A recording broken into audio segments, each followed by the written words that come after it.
Hello there, welcome back. मैं हूं गौरव काबरा। एक बहुत ही इंपॉर्टेंट वीडियो में आप सबका स्वागत है। मुझे पता है अगर आपने इस वीडियो को क्लिक किया है, इस वीडियो पे क्लिक किया है, तो you are definitely interested toward the CFA programme. At least आप जानना तो चाहते हैं कि सीएफए प्रोग्राम क्या है और इसके सारे डिटेल्स आप नोट करना चाहते हैं, तो ये वीडियो डेफिनेटली आपके लिए है।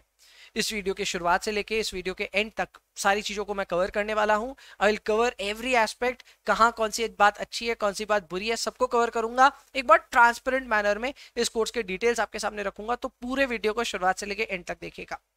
इस वीडियो को हर उस स्टूडेंट को देखना चाहिए जो कि अभी ऑलरेडी ग्रेजुएशन कर रहा है, चल रहा है उसका कॉलेज। देखिए जरूर, सीएफए में इंटरेस्ट है तो ऑब्वियसली उनको भी देखना चाहिए जिन्होंने जस्ट क्लास 12 क्लियर किया है।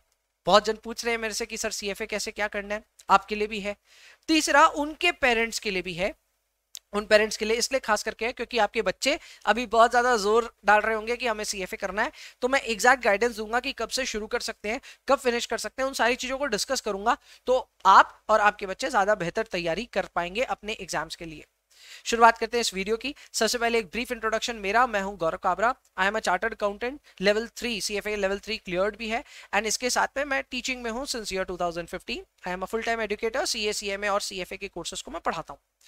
आज के इस वीडियो में हम डिस्कस करने वाले हैं सीएफए प्रोग्राम के बारे में, खास करके 2025 के एग्जाम्स और उसके आगे के एग्जाम्स के बारे में डिस्कस करेंगे।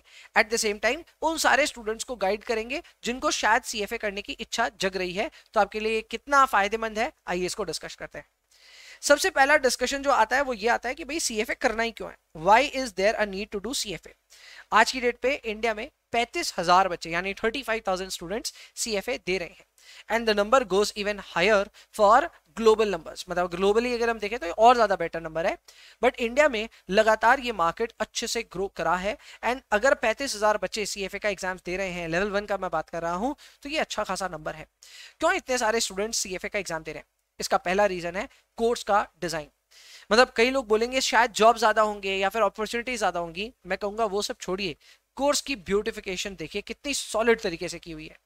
मैंने सीए किया है, सीएफए भी किया है, सीएस के भी एग्जाम्स कुछ दिए हुए हैं, तो मुझे पता है कि कौन से कोर्स में कितना दम है। सीएफए की अगर हम बात करें तो करिकुलम इतना क्लीन और इतना नीट है कि वो सीए और सीएस इंस्टीट्यूट को भी बहुत पीछे छोड़ता है। सच में करिकुलम बहुत सुंदर है। करिकुलम में ऐसी ऐसी बातें हैं जो कि आपके लिए बहुत ज्यादा फायदेमंद है।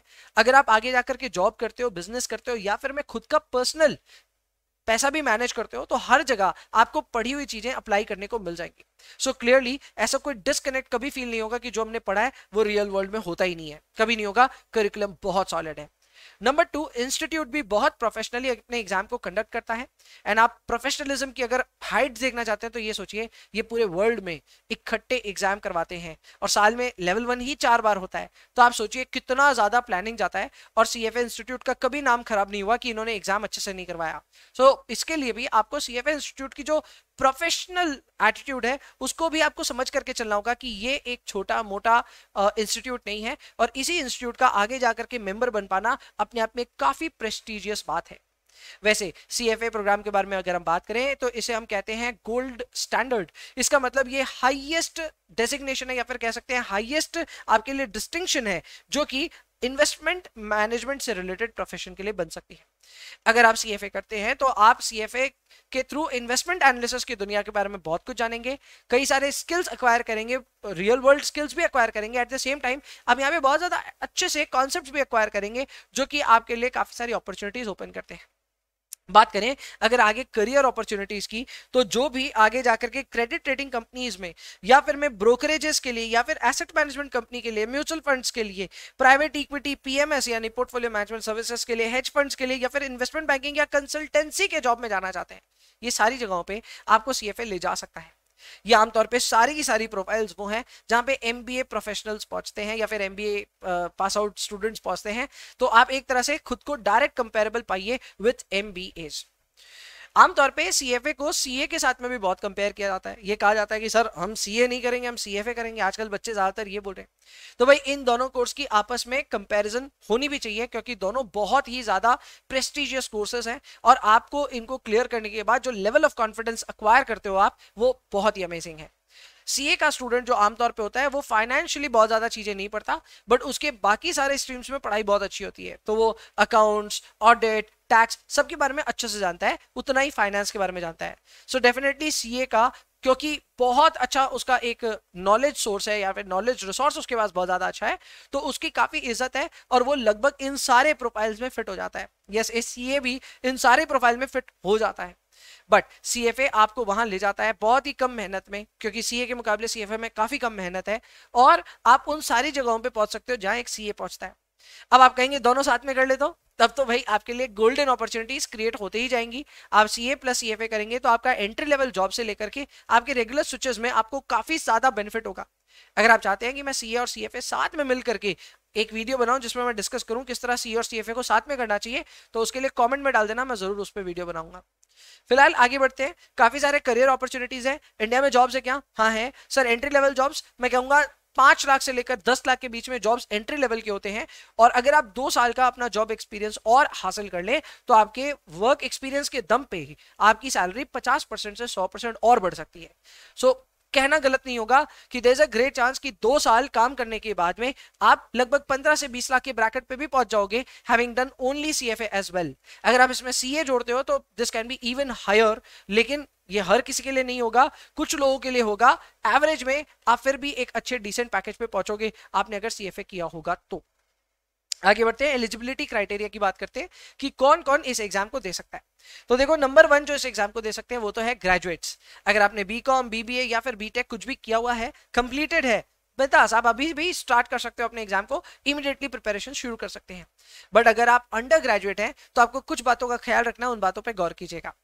नंबर 1, लेवल 1 का एग्जाम जो होता है वो अपने ग्रेजुएशन कंप्लीट होने से 23 मंथ्स के बाद ही कर सकते हैं। बेसिकली 23 से ज्यादा मंथ्स नहीं होने चाहिए। तो आप रफली ये समझिए कि आपके ग्रेजुएशन जब भी होने वाली है उसके 2 साल पहले आप अपना लेवल 1 का एग्जामिनेशन दे सकते हैं। It should not be exactly 2 years, but हाँ रफली 2 इयर्स बोल सकते हैं।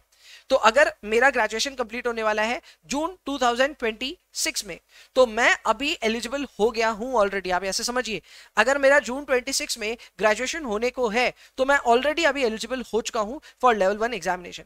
जून 27 वाले लगभग कुछ 8-10 महीने में एलिजिबल हो जाएंगे, और जो जून 28 वाले होंगे वो अभी एलिजिबल ही नहीं है। जी हाँ, आप ठीक समझ रहे हो, जो क्लास 12 पास आउट्स हैं, जो अभी अभी फर्स्ट ईयर में गए हैं, आपके लिए अभी एलिजिबिलिटी नहीं आई है। क्यों, मैं समझाऊंगा, 2 मिनट और रुकिए। लेवल 2 के लिए अगेन नियम है, लेवल 2 ग्रेजुएशन के 11 महीने या फिर कम महीनों में दिया जा सकता है। तो आप इसमें भी 1 साल समझ करके चलिए, आपका ग्रेजुएशन जब भी कंप्लीट होगा उसके 1 साल पहले ही आप अपना लेवल 2 का एग्जाम लिख सकते हैं। बात करें लेवल 3 का, तो लेवल 3 का तो भैया ग्रेजुएशन कंप्लीट होने के बाद ही आप एग्जाम दे सकते हैं। हाँ, साथ ही साथ एक वर्क एक्सपीरियंस रूट भी होता है जिसको मैं इस वीडियो में कवर नहीं कर रहा हूं, बट वो आमतौर पे ज्यादातर लोगों के लिए लागू ही नहीं होगा। तो most people will have these opportunities जो उनके सामने है। या तो आप ग्रेजुएट हो तो एप्लीकेबल है आपके लिए, या फिर अगर आप अंडर ग्रेजुएट भी हो तो 23 और 11 महीने वाला नियम आपको पता होना चाहिए। इसके लिए मैंने एक सिनेरियो भी रखा है। ये सिनेरियो उन सारे स्टूडेंट्स के लिए है जिनका क्लास 11-12 जस्ट कंप्लीट हुआ है। उनके पेरेंट्स भी शायद ये वीडियो देख रहे होंगे, नहीं देख रहे हैं तो दिखाइए उनको जरूर से, क्योंकि आप जितना इस कोर्स के बारे में जानते हैं, अगर वो भी इतना जाने तो वो आपकी इस पूरी स्ट्रगल को समझेंगे। वैसे आपको मैं बता दूं, अगर आपका जस्ट क्लास 12 कंप्लीट हुआ, आप फर्स्ट ईयर में जस्ट आए हो, आपको कहीं से सुनने को मिल रहा है कि अभी से प्रिपरेशन स्टार्ट कर दो, तो I would not advice you that. मेरे हिसाब से आप समय ले सकते हैं एंड आराम से अपनी प्रिपरेशन कर सकते हैं। कैसे, मैं समझाता हूं। अगर आप अभी जुलाई 24 में कॉलेज में एंटर किए और आपका 4 साल का प्रोग्राम है, आजकल ज्यादातर प्रोग्राम्स 4 साल के हो गए हैं, तो आप अगस्त 26 से पहले आप एलिजिबल होंगे भी नहीं एग्जाम के लिए।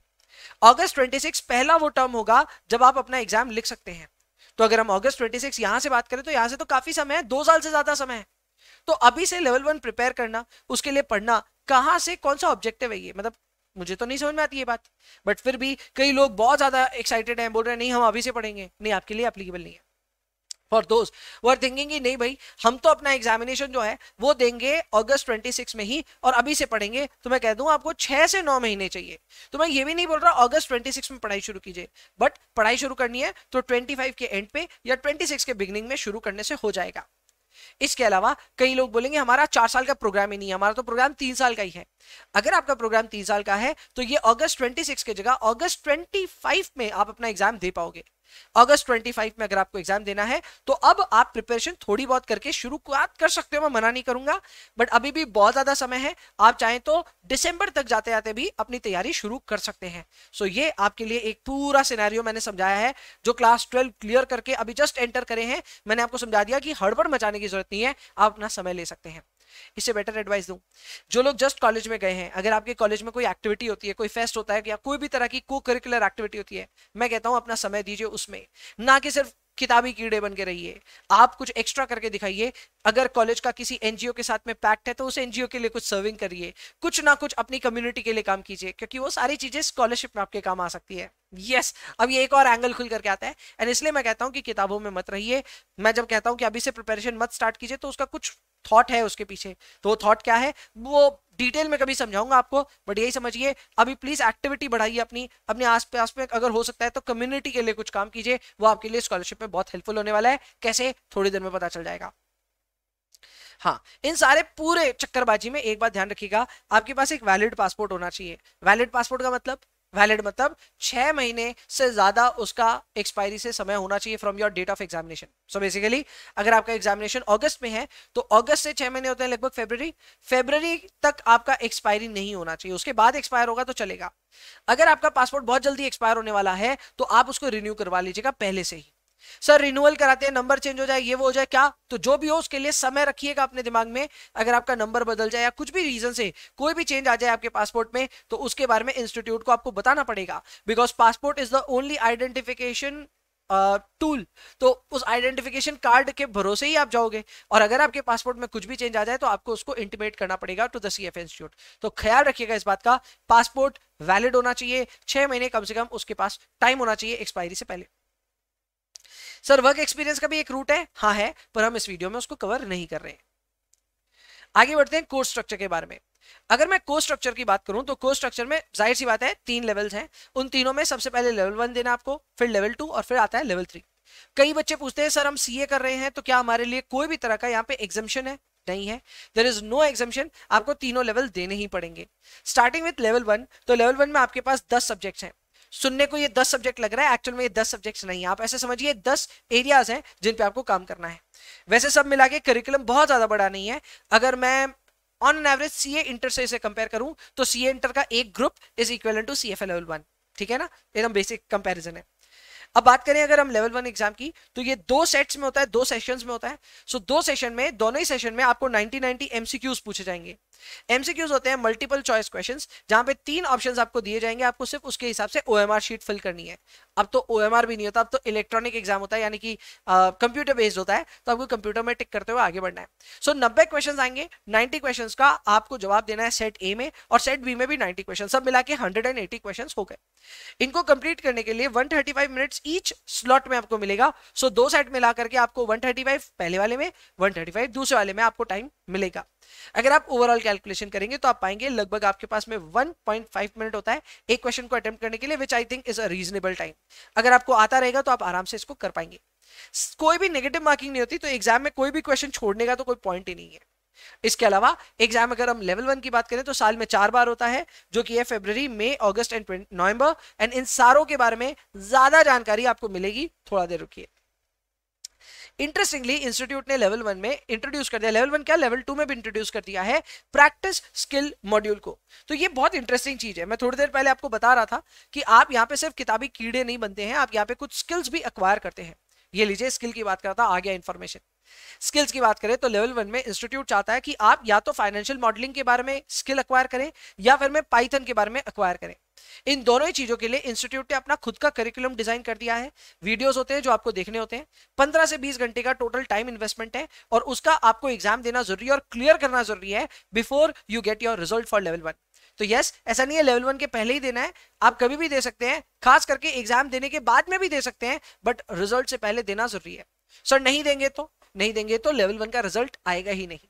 जी हाँ, तो ये ध्यान रखिएगा, इसका एग्जाम देना जरूरी है। सर इजी होता है ना? हाँ बहुत इजी होता है। सर कुछ सीखेंगे ना? हाँ सीखेंगे। सर एक्स्ट्रा पैसा लगेंगे क्या? नहीं। ट्यूशन लेना पड़ेगा? नहीं यार, कुछ भी नहीं।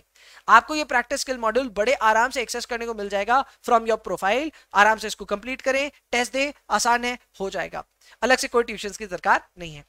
सर क्या ये हमारे मेन एग्जाम रिजल्ट पे रिफ्लेक्ट करता है? नहीं, वहां पे भी नहीं करता, बस इसको क्लियर करना जरूरी है, लेकिन इसका कोई भी impact on your actual score of level 1 पे नहीं आएगा। तो ये है फाइनेंशियल मॉडलिंग और पाइथन। वैसे इन दोनों में से कोई एक ही करना होता है, अगर आप इनमें से कोई एक करें और दूसरा आपको करने का मन हो तो लेवल 2 में भी वापस ऑप्शन है, आप दोनों में से जो दूसरा बच गया उसको भी कर सकते हो। लेवल 2 की अगर हम बात करें तो लेवल 2 में भी 10 सब्जेक्ट होते हैं, बट यहाँ क्वेश्चन का स्ट्रक्चर थोड़ा बदल जाता है। जैसे लेवल 1 में तो सिर्फ एमसीक्यू आते हैं, यहाँ पे आते हैं आइटम सेट्स। बात करूं अगर आइटम सेट्स की, तो आइटम सेट होते हैं कॉम्प्रिहेंशन, यानी कुछ एक डेटा दिया हुआ रहेगा, कुछ एक पैराग्राफ दिया हुआ रहेगा, और फिर कुछ क्वेश्चंस रहेंगे उस पैराग्राफ से रिलेटेड। अगर हम प्रिसाइजली बात करें कितने ऐसे आइटम सेट रहेंगे, तो टोटल 22 आइटम सेट रहेंगे, और यहाँ पे भी 2 सेट्स में पेपर आएंगे। सो पहला सेट और दूसरा सेट आप अलग अलग टाइम पे देंगे, एक ही दिन में देंगे लेकिन अलग अलग टाइम पे देंगे। अब यहाँ 22 आइटम सेट्स हैं, हर एक आइटम सेट में 4 क्वेश्चन आएंगे, तो यहाँ पे टोटल 44 एमसीक्यू होंगे हर सेशन में, करेक्ट। एंड कैसे हुआ ये? 11 आइटम सेट है, 11 आइटम सेट पे 4-4 क्वेश्चन करके 44 एमसीक्यू, एंड आपका 44 पहले वाले सेट में और दूसरे वाले में भी 44 होगा। टोटल टाइम आपको 132 मिनट्स मिलेगा फॉर ईच सेशन हियर। यहाँ पे भी कोई नेगेटिव मार्किंग नहीं है, पर लेवल 2 की अगर हम इन जनरल भी बात करें, ये लेवल 1 से थोड़ा ज्यादा चैलेंजिंग है, ज्यादा एफर्ट लगता है इसमें, बट बहुत मुश्किल नहीं है, पढ़ेंगे तो आराम से हो जाएगा। लेवल 3 की बात करें तो लेवल 3 थोड़ा और भी अलग है। लेवल 3 में अब आपके जो आइटम सेट हैं वो सिर्फ 11 ही आते हैं, 22 नहीं आते, एंड ये आपका सेकंड सेशन में आता है। फर्स्ट सेशन में आपको ऐसे टाइप आंसर देने होते हैं। ऐसे टाइप आंसर में क्या होता है, यहां पे कोई एमसीक्यू देखने को नहीं मिलेगा, आपको डिस्क्रिप्टिव क्वेश्चंस को टाइप करना होगा। जी हाँ, टाइप करना होगा। सो यहाँ पे they will ask you a question और उस क्वेश्चन का आपको जवाब देना पड़ेगा इन टाइपिंग, तो वो थोड़ा सा अलग हो जाता है। ऐसे टाइप क्वेश्चंस हैं, आमतौर पे ये काफी डिफिकल्ट एरिया होता है करने को, एंड जो लेवल 3 निकालते हैं वो यूजुअली इसमें थोड़ा खराब करते हैं, टाइपिंग वाले में या ऐसे टाइप में, और जो दूसरा आइटम सेट वाला क्वेश्चन होता है उसमें अच्छा करते हैं। तो सब मिलाकर के स्कोर देखा जाता है। लेवल 3 क्लियर करना है तो आपको बहुत अच्छा करना पड़ेगा इन द आइटम सेट वाला टाइप, और ऐसे टाइप एवरेज भी प्रिपेयर होता है तो चल जाता है। बात करें लेवल 3 में आने वाले बदलावों के बारे में, तो उसमें सबसे ज्यादा एक्साइटिंग बदलाव ये है कि अब आप अपने लेवल 3 का स्पेशलाइजेशन डिसाइड कर सकते हैं। पहले कोई ऑप्शन नहीं था, अब ऑप्शन आ गया है। अब ऑप्शन ये कहता है कि आप इन 3 में से कोई भी एक स्पेशलाइजेशन को लेकर के आगे बढ़ सकते हैं। अगर आप पोर्टफोलियो मैनेजमेंट में आगे बढ़ना चाहते हैं, गो अहेड। अगर आप प्राइवेट वेल्थ में कुछ काम करना चाहते हैं, गो अहेड। अगर आप प्राइवेट मार्केट्स के लिए कुछ काम करना चाहते हैं, आप ये भी पढ़ सकते हैं। इनमें आप स्पेशलाइजेशन अब अचीव कर सकते हैं एट लेवल 3। पहले ये सिर्फ पोर्टफोलियो वाला ही ऑप्शन अवेलेबल था, बट अब 2 ऑप्शंस और अवेलेबल हो गए, so that's a wonderful thing. खैर ये सब तो बहुत दूर की बात है, आप अभी लेवल 1 तो दो, फिर लेवल 2 और लेवल 3 की बात करेंगे। बट हाँ, लेवल 1 की अगर हम बात करें तो उसका टाइमलाइन, और लेवल 2 और लेवल 3 का भी टाइमलाइन मैं आपको कम से कम समझा देता हूँ। तो हमारा चौथा पॉइंट उठ करके आता है timeline of the course. Timeline की अगर मैं बात करूं तो अगेन बहुत सिंपलिस्टिकली मैं आप समझा रहा हूं, खास करके उन स्टूडेंट्स को जो अभी भी जिद पकड़ के बैठे हैं स्कूल खत्म सीएफए चालू, स्कूल खत्म सीएफए चालू, आपके लिए बहुत अच्छा यहाँ पे गाइडेंस है कि आपका एग्जामिनेशन अगस्त 26 में होने वाला है। तो आप उसके बाद लेवल 2 जो दोगे वो या तो मई या फिर अगस्त 27 में दे पाओगे, उससे पहले पॉसिबल ही नहीं होगा। तो आप या तो मई या फिर अगस्त 27 में अपना लेवल 2 दोगे, और फिर लेवल 3 अगस्त 28 में दोगे। तो देखा जाए तो एक साल अगर आप तैयार करते हैं लेवल 1, लेवल 2 और लेवल 3 को, तो तीनों पॉसिबल है क्लियर करना। एक बार में देना है ना तो हड़बड़ भी मत बचाना, समय रह करके देना, बहुत आराम से तैयारी होगी। तो ये मेरी गाइडेंस है टाइमलाइन को लेकर के कि आप अपना एग्जामिनेशन अगस्त 26 में लेवल 1 का दें, और अगस्त 27 में आप लेवल 2 दें, और अगस्त 28 में लेवल 3 दे दें। अब कई बच्चे बोलेंगे नहीं नहीं हमारा तो 26 तक वेट नहीं करना, हमारा तो 25 में ही एलिजिबिलिटी हो जाएगा। तो 25 वालों आप एक साल खिसका लो। सो अगस्त 25 में अगर आप लेवल 1 दे रहे हो तो अगस्त 26 में लेवल 2 दे देना, और अगस्त 27 में ही लेवल 3 दे देना। So that is how you can conquer this entire program, और बड़े आराम से इन तीनों एग्जाम्स को दे सकते हैं। ओके, टाइमलाइन के बाद अब आते हैं खर्चों के बारे में, क्योंकि ये तो यार जो पेरेंट्स देख रहे हैं ना यहाँ तक, वो अब ज्यादा इंटरेस्टेड हो गए हैं कि भैया हमें खर्चे बता दो। तो सच बताऊं तो बहुत ज्यादा खर्चीला कोर्स नहीं भी है। सर कैसे बोल रहे हो आप, बहुत ज्यादा खर्चीला नहीं है? हमने तो सुना है 3-4 लाख लग जाता है। लगेगा, उतना तो लगेगा, लेकिन फिर भी ये खर्चीला क्यों नहीं है? क्योंकि इस कोर्स में आप जरूर मोटे मोटे पेमेंट्स दे रहे हो, पर उन पेमेंट्स को आप 3 ही बार दे रहे हो, and at the same time tuitions आपको ना मल्टीपल सब्जेक्ट के नहीं लेने होते हैं। आपने एक बार ट्यूशन लिया और वो ट्यूशन का खर्चा आपको बहुत ज्यादा चुभेगा नहीं, क्योंकि एक ही बार देना है और बड़े आराम से आपका उसमें तैयारी हो जाता है पूरे लेवल का। सो क्लियरली यहाँ पे अगर मैं कंपेयर करूं सीए से भी, तो सीए में आमतौर पे अगर आप पूरा प्रिपेयर करने जाओ तो 3 से 4 लाख का खर्चा वहां पे भी है। वहां एफर्ट भी ज्यादा है, वहां पास होने की प्रोबेबिलिटी भी कम है, यहाँ प्रोबेबिलिटी ज्यादा है, पास होने का चांस ज्यादा है। उन सब चीज को अगर हम कंसिडर करें, बेटर डेफिनेटली बेटर। फीस थोड़ी ज्यादा लगती है मुझे, बट उतनी भी ज्यादा नहीं है। दूसरा, सीएफए का कंपैरिजन सीए से कम और एमबीए से ज्यादा होता है। एमबीए में तो आमतौर पे 15 से 20 लाख की फीस है। सो 15 से 20 लाख की फीस के मुकाबले 3.5-4 लाख रुपए का खर्चा मेरे हिसाब से काफी जस्टिफाइड है। CFA is much better. अब बात करें अगर इसकी आरओआई की, तो आरओआई फैंटास्टिक है। आप जो 3 साल में खर्च करोगे इस कोर्स पे, वो पॉसिबली आप डेफिनेटली अचीव कर लोगे in your first year itself. अगर आपका फर्स्ट ईयर में आफ्टर बीइंग फ्रेशर आप अगर पहले साल में भी 8 लाख का भी जॉब पाते हैं, तो 8 लाख के जॉब में खर्चे अगर आप ना करें तो आप लगभग उतना अक्यूमुलेट कर लेंगे आफ्टर टैक्सेस भी, कि आपने जितना भी खर्चा किया होगा सारा वसूल। So ROI is fantastic and that really makes this course really really good. अब बात करते हैं खर्चों की, तो डिटेल में समझाता हूं आपको मैं। लेवल 1 में 2 तरह की फीस देनी होती है और इकट्ठे देनी होती है, एनरोलमेंट और रजिस्ट्रेशन फी। एनरोलमेंट फी का $350 फिक्स है, देना ही पड़ेगा। इसके अलावा रजिस्ट्रेशन फी डिपेंड करता है कि आप कब एग्जाम की फीस भर रहे हो। अगर आप जल्दी भरोगे तो $990, और अगर आप लेट से भरोगे तो $1290 आपको भरने पड़ेंगे। कब, मैं इसकी टाइमलाइन डिस्कस करूंगा, 2 मिनट रुकिए। इसके अलावा लेवल 2 में भी ऐसे ही है, आपको सिर्फ रजिस्ट्रेशन फी देनी होती है। अब यहाँ पे एनरोलमेंट फी नहीं लगती। सो ये जो एनरोलमेंट फी है ना, ये सिर्फ लेवल 1 के टाइम पे लगती है, लेवल 2 और लेवल 3 में नहीं लगेगी। लेवल 2 और लेवल 3 में लगेगी सिर्फ रजिस्ट्रेशन फी। लेवल 3 की रजिस्ट्रेशन फी थोड़ी सी ज्यादा है, $100 ज्यादा है। तो जो पहले 990 था वो अब 1090 हो जाएगा, और जो 1290 था वो हो जाएगा 1390। सर सारे खर्चे जोड़े तो कम से कम कितना खर्चा आएगा ये बताइए। देखो अगर मैं सारे खर्चे जोड़ूं तो कम से कम खर्चा आएगा 3.5 लाख रुपए का। इसमें मैंने ट्यूशन कॉस्ट इंक्लूड नहीं किया है, 18% जीएसटी इंक्लूड कर लिया है। क्लियर? तो 18% जीएसटी इज इंक्लूडेड, ये लगेगा ही लगेगा। इसके अलावा 3.5 लाख के आसपास का खर्चा आ रहा है अगर आप सारे रजिस्ट्रेशन अर्ली बर्ड करते हो तो। सर स्टैंडर्ड करेंगे तो थोड़ा थोड़ा करके खर्चा बढ़ता जाएगा। सर ट्यूशन लेंगे तो और खर्चा बढ़ेगा। तो ये लगभग 3.5-4 लाख रुपए का जो भी खर्चा है ये यहां आता है। इसके अलावा कभी कभी कुछ खर्चे और लग जाते हैं, अगर आपको जरूरत पड़े तो आप इसको कर सकते हो, ये ऑप्शनल होते हैं लेकिन हाँ कभी कभी लगते हैं। जैसे कि प्रैक्टिस पैक, अगर आपको ज्यादा प्रैक्टिस करनी है तो इंस्टीट्यूट इसके लिए ज्यादा चार्ज करता है। $299 का एक प्रैक्टिस पैक है जिसको आप अवेल कर सकते हो। इसके अलावा डेफरल फीस है जो कि $250 और $399 की है। जितना मैंने पढ़ा है इसके बारे में और जितना मैंने एक्सपीरियंस किया, बहुत सारे स्टूडेंट्स को देखा है, most students and up paying $399। क्यों? क्योंकि इसमें आपको जो मूवमेंट मिलती है डेफरल की, वो डेफरल की मूवमेंट मिलती है पूरा एक टर्म वाइज, करेक्ट। और जो $250 होता है इसमें सिर्फ डेट बदल सकते हो आप अपने एग्जाम की। तो technically $250 is not for everybody $399। तो डेफरल के टाइम पे भी लगता है। मेरे को जितना समझ में आता है, डेफरल का फी आप अभी कितना भी सोच लो कि डेफर नहीं करेंगे, आगे जाकर के हो सकता है आपको डेफरल फी देना पड़ जाए। तो इस तरह के डेफरल फी के लिए भी तैयार रहिएगा। ये पर डेफरल होता है, सो कितना भी हो सकता है। आपने एग्जाम ज्यादा बार डेफर किया है तो ये बढ़ते ही जा सकता है। तो ये बात ध्यान रखिएगा। 3.5 लाख जो मैंने आपको बताया वो बेयर मिनिमम है, इतना तो लगेगा ही लगेगा। सर लेवल 1 के अब सिलेबस की बात करो, हमने देख लिया फी भी, हमें समझ में आ गया, हमें करना है ये कोर्स। बढ़िया बात। आपको अगर ये करना है कोर्स तो आपको मैं बता दूं, यहाँ पे 2 सेट्स में आपके क्वेश्चंस आते हैं, और पहले सेट में 5 सब्जेक्ट बटे हुए हैं, जिनमें आता है आपका एथिक्स, थोड़ा सा ट्रिकी है ये एरिया बट मैनेजेबल है। क्वांट्स अब तो बहुत इजी हो गया, करिकुलम बहुत कम डिजाइन हो गया है तो बहुत इजी हो गया है ये। कुछ पार्ट्स बहुत ज्यादा हार्ड है बट कुछ पार्ट्स इजी है। मैं कहूंगा क्वांट्स एवरेज है।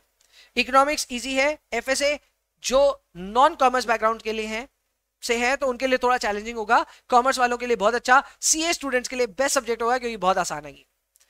Corporate issuers easiest of the lot, ये बहुत ज्यादा इजी है, सबको इजी लगेगा। सेट बी की बात करें तो portfolio management extremely interesting and बहुत मजेदार टॉपिक है, इजी कंसिडर करूंगा। Equity investment easy and direct relation with the stock market, मजा आएगा इसमें। फिक्स इनकम थोड़ा सा ट्रिकी है, बड़ा भी है, करने में टाइम लगेगा इसको, लेकिन ये आपको मैं कह सकता हूं बॉन्ड यूनिवर्स और डेट यूनिवर्स के बारे में इंट्रोडक्शन देता है। So capital market, money market दोनों के बारे में आइडिया लगता है इसमें। इंटरेस्टिंग एरिया है लेकिन टफ लगता है ऑन एन एवरेज सभी स्टूडेंट्स को। इसकी वेटेज भी यहाँ पे बगल में लिखी हुई है। फिर डेरिवेटिव्स है, इंटरेस्टिंग है, थोड़ा सा दिमाग लगता है लेकिन एक बार सीख तो बहुत आसान लगता है, बहुत ही सही है ये। एंड ऑल टाई इजी है और इसकी भी वेटेज 7 से 10% के बीच में है। तो ये आपके इस तरह से 5-5 सब्जेक्ट बढ़ जाते हैं। याद रखिएगा इन दोनों ही सेट्स में आपको 90 क्वेश्चंस देखने को मिलेंगे। टोटल टाइम मिलेगा 135 मिनट्स का, जिसमें आपको इनके क्वेश्चंस अटेम्प्ट करने होंगे। तो सर एक ही दिन में एग्जाम हो जाता है? हाँ, इनफैक्ट अगर हम टोटल भी देखें तो 6-7 घंटे आप टोटल वहां रहोगे, तो 6-7 घंटे में आप दोनों का एग्जाम दे करके आ जाओगे। फीस और डेडलाइन की बात करते हैं। फीस और डेडलाइन की अगर हम बात करें तो यहाँ पे मैंने टेंटेटिव डेडलाइंस लिखी हुई है। जैसे किसी को फेब में अगर एग्जाम देना होता है तो ये मान करके चलना कि अर्ली रजिस्ट्रेशन जुलाई मिड वीक के आसपास में होगा। मैंने W2 जो लिखा है इसका मतलब हो गया सेकेंड वीक। ऐसे ही स्टैंडर्ड रजिस्ट्रेशन नवंबर तक आप कर सकते हो।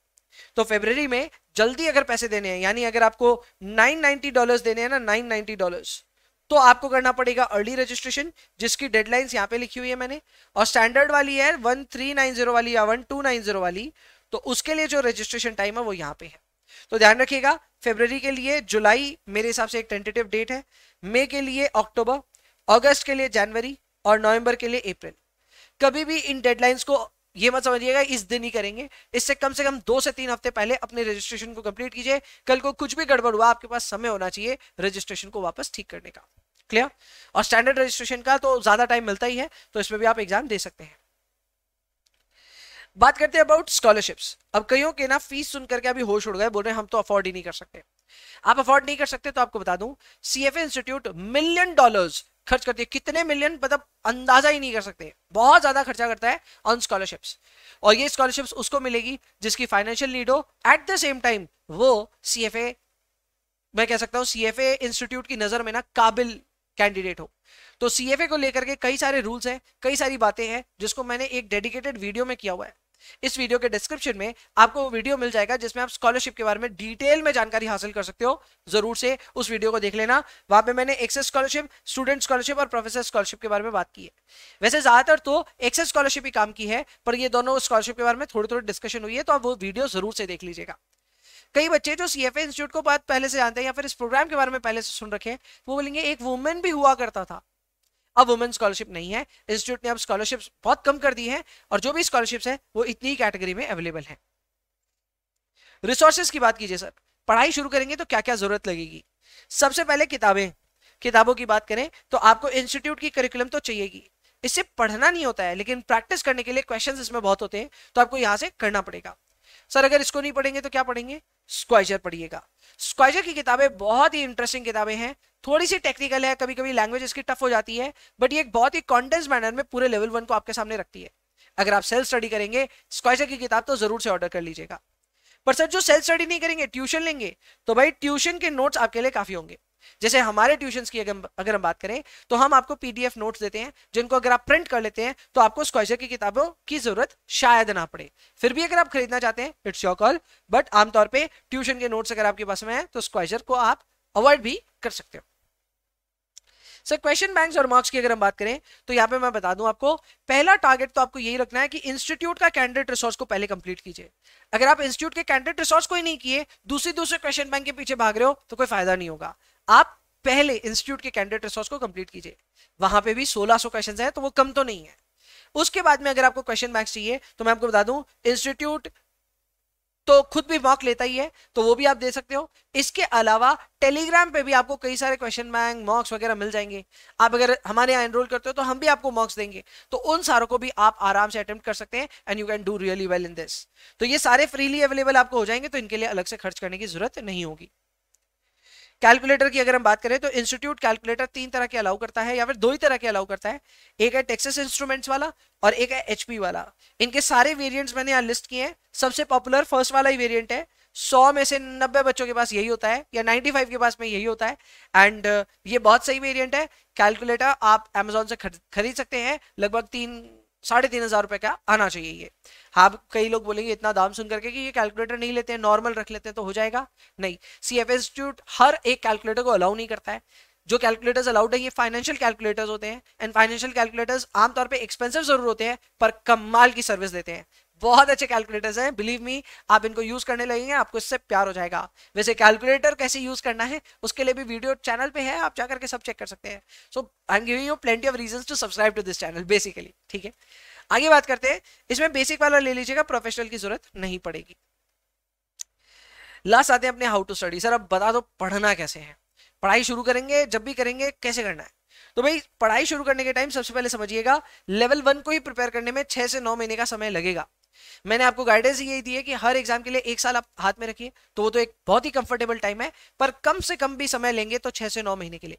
पर भैया हमने तो सुना था किसी भैया से वो 2 महीने में क्लियर किए, उन्होंने किया होगा, हर किसी के लिए नहीं है, तो आप 6 से 9 महीने का तैयारी जरूर कीजिएगा। इसके अलावा फ्लो ऑफ स्टडी की अगर हम बात करें तो काफी सारे प्रोसेसेस है जिसको आपको फॉलो करने हैं। सबसे पहले अगर आप कोर्स एनरोल करते हैं तो कोर्स के वीडियोस देखना पहला आपका ड्यूटी है। फिर उसके बाद नोट्स को रिव्यू करना चाहिए और प्रैक्टिस प्रॉब्लम्स करना चाहिए। प्रैक्टिस प्रॉब्लम्स वो क्वेश्चंस है जो इंस्टीट्यूट के करिकुलम में आपको देखने को मिलेंगे। तो मैंने कहा था ना करिकुलम होना चाहिए आपके पास, हाँ भले ही सॉफ्ट कॉपी में हो लेकिन होना चाहिए। तो उसके क्वेश्चंस जो होते हैं उनको हम कहते हैं प्रैक्टिस प्रॉब्लम, उसको आपको सॉल्व करना चाहिए। जब ये हो जाए तो आप सब्जेक्ट को रिविजन कीजिए। सब्जेक्ट का रिविजन हो जाए तो कैंडिडेट रिसोर्सेज कीजिए। कैंडिडेट रिसोर्स भी हो जाए तो टोटल रिविजन, और फिर लास्ट में इंस्टीट्यूट के मार्क्स। तो बहुत सारी गाइडेंस है। ये गाइडेंस और ज्यादा डिटेल में मैं अपने सारे एनरोल्ड स्टूडेंट को देता ही रहता हूं। तो मंथली मीटिंग में इन सारे चीजों पे हम बहुत ज्यादा डिटेल में डिस्कशन करते हैं। आप जब भी एनरोल करो उस समय आप भी मंथली मीटिंग का पार्ट बनोगे और आपको ये सारी चीजें समझाई जाएंगी। इसके अलावा सक्सेस मंत्र तो भैया एक ही है, मतलब आप कुछ भी कर लो, सिर्फ एक चीज पे ध्यान दोगे तो आपका पूरा का पूरा लेवल 1 का जर्नी इजी हो जाएगा, और वो है प्रैक्टिस। अगर आपने प्रैक्टिस अच्छे से करी और ये इंश्योर किया कि कैंडिडेट रिसोर्स में आपका 75% या फिर उससे ज्यादा आ रहा है, तो आपके पास होने की प्रोबेबिलिटी काफी ज्यादा बढ़ जाएगी। पर सर क्यों इतने स्टूडेंट फेल होते हैं फिर लेवल 1 में? तो भाई इसलिए होते हैं क्योंकि 3-4 बड़े रीजंस हैं जहां पे वो फंसते हैं। नंबर 1, हड़बड़ मचाते हैं एग्जाम के लिए। समय मैंने बोला 6 से 9 महीने रहने चाहिए, वो बोलते हैं नहीं हम तो 2 महीने में तैयार करेंगे, कैन बी डिवास्टेटिंग।